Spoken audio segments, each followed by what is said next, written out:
very good morning, students. Today we will be studying another important topic of our English language. It is chapter number 18, idioms. What are idioms? How important are they in our English language and how can we use them? So everything else we will be studying about in this chapter. An idiom is a group of words that act together as a single unit, and one cannot work out the exact meaning of an idiom by simply adding up the meaning of each of the words the idiom is made up of. So over here, children, we understand an idiom is a group of words. Now, what is a group of words, children? It's like a phrase. So, a group of words, a phrase is an idiom when it is being used in our language and it is being used as a complete new meaning. You cannot remove the words. Each word will have a different meaning. But when all the words come together and become a group of words, they have a new meaning. Okay? Now, for example, kick the bucket. You know the meaning of kick, children? Kicking meaning hitting something with your leg, okay, with your feet. And the bucket meaning a vessel in which we hold water. Right, children? So, kick the bucket is, if we go through the literal meaning, hitting a bucket. Right? But it is an idiom that means to die. We use it in funny conversation. Go kick the bucket. Go die. You know, when we are fighting, when in English language, when you read a story, when two characters are in a fight and they, kind of want to irritate each other, they will say, go kick the bucket, go die. So that is a funny way of conversing in English language. And this type of group of words which make a completely different meaning than the original meaning of each word is called an idiom. Okay, once again we'll read the definition. An idiom is a group of words that act together.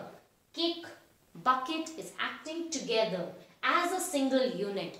Then only you will derive the idiom. If they don't act as a unit together, then the meaning is separate. And one cannot work out the exact meaning. So if you use just kick, you won't get the meaning of the idiom. You have to use both the words together as a unit by simply adding the meaning of each words the idiom is made up of. So you can't hold the meaning of kick and bucket. You have to use it together to derive the real meaning of an idiom. So English language has many such idioms, children, and to master the language, to have good sentence construction, to perfect yourself in your spoken and written English language, the use of idioms are very important. They make your spoken and written language very rich. Very, it makes you have a very, very good command over the language. Okay, so idioms can be perfected when you go through a lot of storybooks, when you go through a lot of English books, and as and when you use English language more, you will become very good because you will know the meaning of all the idioms and you will be able to use it in your language, in your speaking with your family members, with your friends. So they have to be learned. They have to be, you have to know their meaning. They have to be memorized. Kick the bucket is an idiom that means to die. The word bucket means a pail, a vessel. And the meaning of kick is to hit something or somebody with your foot. If you add up the meaning of each of the individual word, you do not get the meaning of the idiom. So if you are adding kick and bucket, you are not getting the meaning of idiom. As you must have guessed, this idiom is used humorously. It is used in funny situations. Sometimes, however, you can see the connection between the meaning of an idiom and what you get by adding together the meaning of each word of the idiom. So sometimes, like in the previous example, no relation of the individual words and the grouped idiom, no relation. The meaning is completely different. Right, children? Kick the bucket. That is to go and die. And sometimes there is a connection, children, between the words used and the meaning of conveyed by the group of words together as an idiom. A bolt from the blue is an idiom. A bolt from the blue. That means something unpleasant or unwelcome happening unexpectedly without warning. So when something very strange happens, which you are not expecting, then somebody will say a bolt from the blue. And what is the meaning? One can guess that blue here means a blue or clear sky. When the sky is clear, you do not expect lightning or thunderbolt to strike. If that does happen, then it will really be a most surprising and unpleasant occurrence, since the effect of a lightning strike or thunderbolt is destructive. So, a bolt from the blue means, children, that like you have a blue sky, and which is a very pleasing sight. You see a blue sky, you feel so delighted, you feel so good. But suddenly if you have a lightning bolt, a thunderbolt, a thunder lightning, this is not a very pleasant sight, children, because the thunder is a sign of an upcoming storm. A thunder lightning is a sign of maybe a very horrible weather forecast coming up, or weather turning a little unpleasant. And sometimes these thunderbolts, children, destroy places, destroy trees, have even killed people. So these thunderbolts are very dangerous and destructive. So when there is a clear blue sky, a lightning or thunderbolt is not expected. It is sudden and it is very destructive. So out of these words an idiom is made, that is a bolt from the blue. The real meaning of this is, I'll use this example first. The news of his friend's sudden death was a bolt from the blue. So there was this person who heard the news of his friend's death.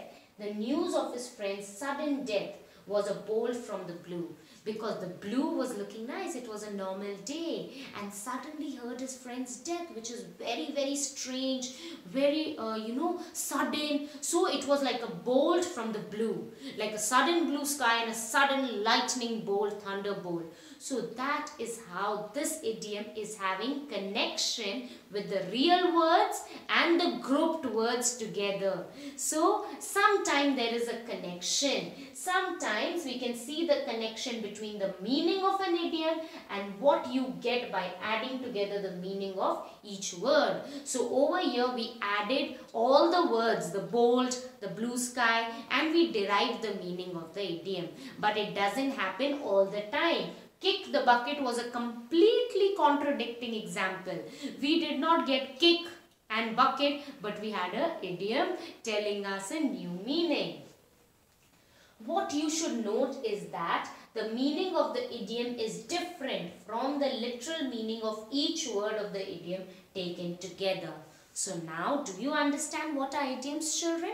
Idioms are group of words which are used together to convey a nice and different meaning. When you want to use English language words, vocabularies with a different style, then you will be using idioms to enrich your spoken language so that you speak nicely, you perfect your command over the language. You will use idioms. What are idioms? They are a group of words which have a completely different meaning than the words inside the idiom.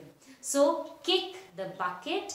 Kick is different, bucket is different, but when we say kick the bucket, it means to go die. And it can be used in a very funny incident where two friends can say that you have annoyed me enough, go kick the bucket. Go die. So it is used in funny situations. Similarly, a bolt from the blue is another idiom, children. But in this idiom, we are finding a connection. A bolt is basically a thunderbolt. The blue is basically the sky. And like we do not expect thunder and lightning suddenly from a blue sky. So we feel the meaning of these group of words in the idiom means something unexpected happening out of nowhere, out suddenly. So sometimes there is a connection between the words grouped together and the greater picture of the idiom. Okay, so the friend's news of sudden death was a bolt from the blue. I hope you understood, children, that the words inside the idiom will have a completely different meaning from the entire package of the group of words of idiom. The entire package of or group of words will have a complete different meaning than each word inside it. Okay?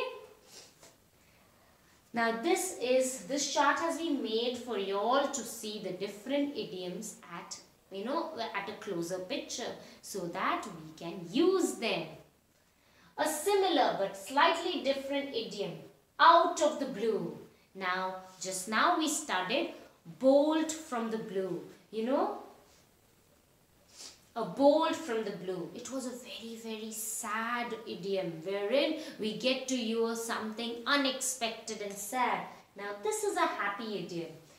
Out of the blue is used when the unexpected happens. The surprise might be a pleasant one. He got a scholarship from his college out of the blue. Here the surprise is a cause of happiness. So both these idioms, children, bolt from the blue is something unexpected happening but in a negative way. And out of the blue is another something unexpected happening but in a positive way. How do we use it, children? He got a scholarship, he got a reward of money so that he can aid his education, he can do his education. He got money from his college out of the blue. He did not expect it, but it was out of the blue, meaning that suddenly in a happy way he got a good news. Okay, here the surprise is a cause for happiness. So we've studied 3 idioms till now, children. Kick the bucket, a bolt from the blue, and out of the blue. Okay, children, now we use these in our sentences. Okay, he got a scholarship from his college out of the blue, meaning he got the scholarship from his college suddenly, which wasn't expected. So this is how we use idioms in our language. You can use it in your conversation with your loved ones, with your friends, with everyone, and you will master the language at another level, children. Given below are some idioms which we can use, and there are examples also. Above board. Now, above board meaning, children, very honest and legal person who does not do anything wrong, who does not do anything illegal, who does not do anything dishonest, very, very righteous person. All his dealings with his customers are open and above board. Above board meaning all his dealings, whatever he does, his work is up to the mark, very honest and very legal. Okay? So this is how, suppose I have to tell about a kid. I'll take the example of William. William is a very, very helpful William in class is very helpful and above board. Meaning that he's honest, he will not do something wrong in the class. He will not do something naughty. And that is not the real William that we've studied in the previous class. William that we knew in the chapter 27 was very naughty. But we made a sentence out of this idiom. A baker's dozen. Now this idiom means 13, the number 13. There were 13 men in a room, a baker's dozen.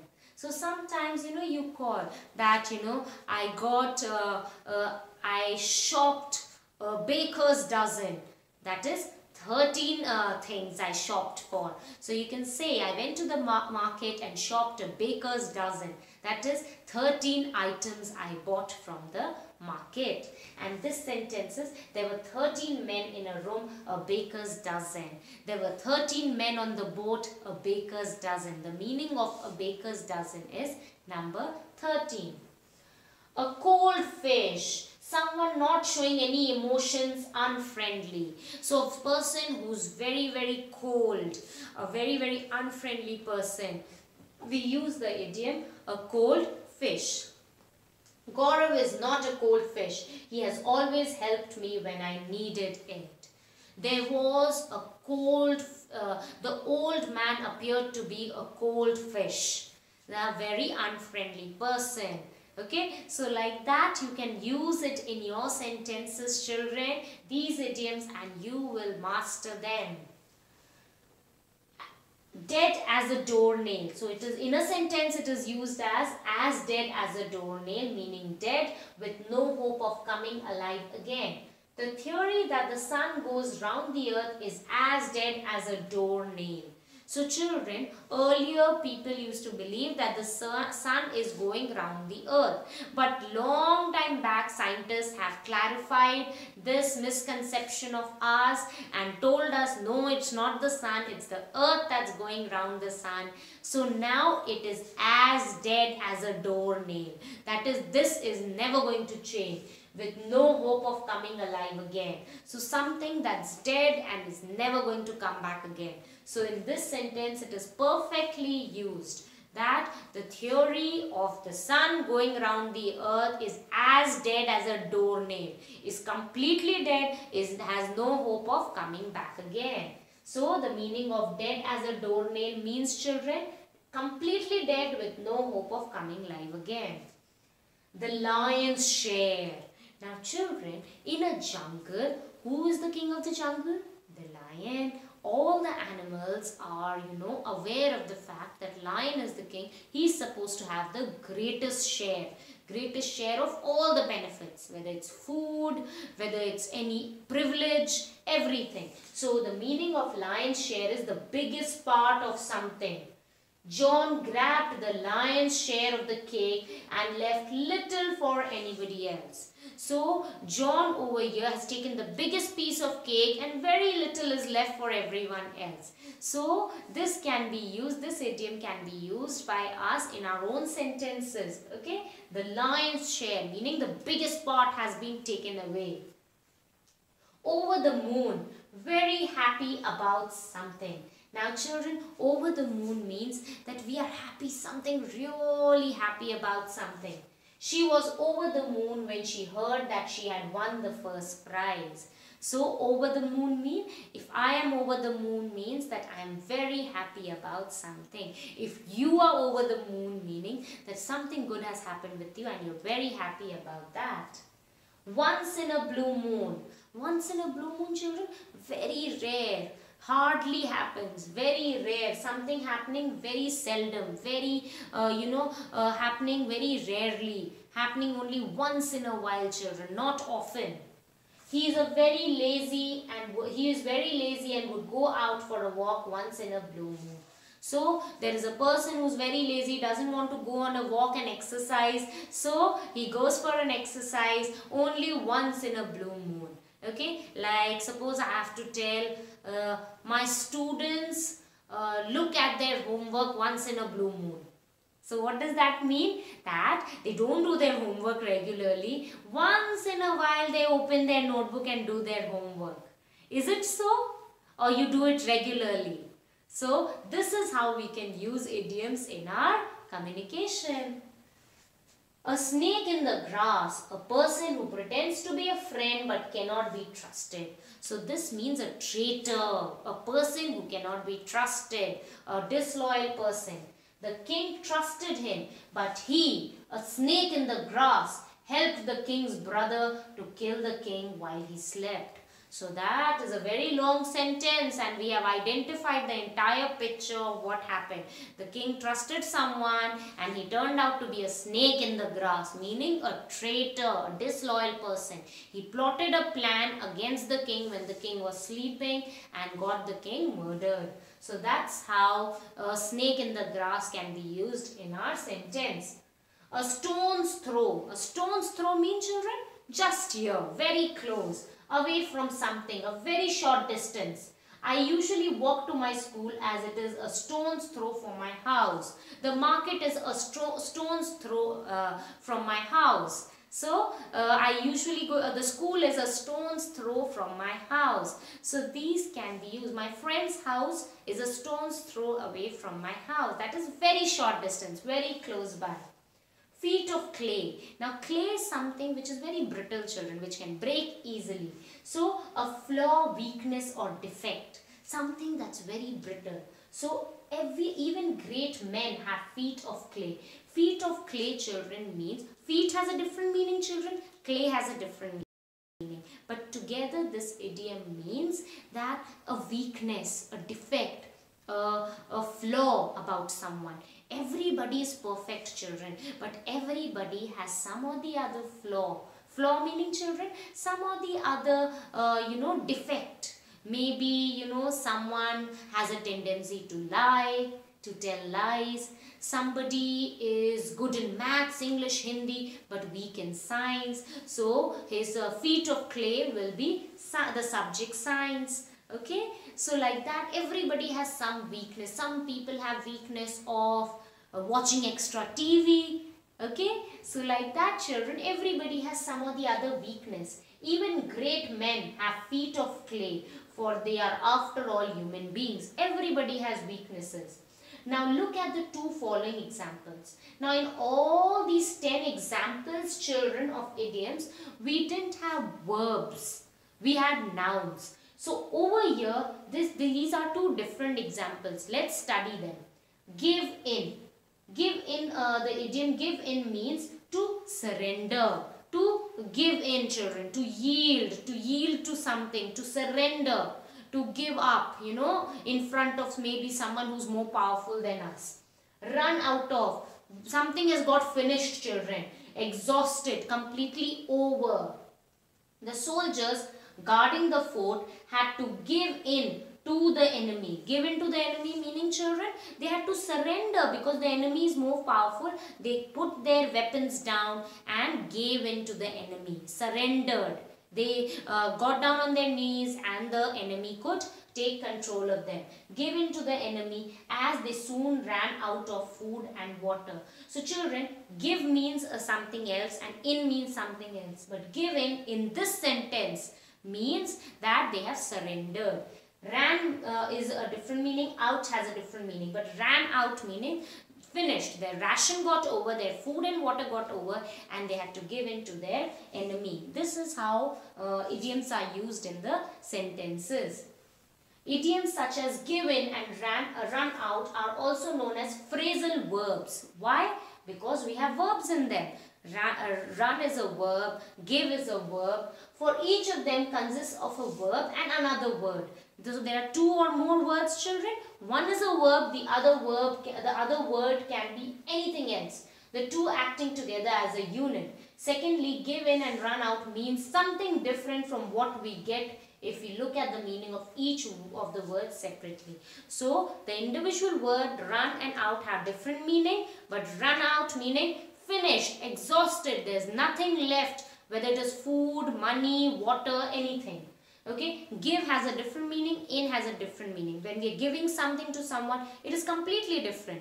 But giving in means now we are surrendering. We are completely taking our defeat. You must remember that phrasal words are multi-word verbs. Multi-word verbs means there are more words with the verb. They are made up of a verb and one or more other kind of words like a preposition, adverb, etc. So, phrasal verb can have a preposition like we have in giving in, and it can have an adverb or any other word.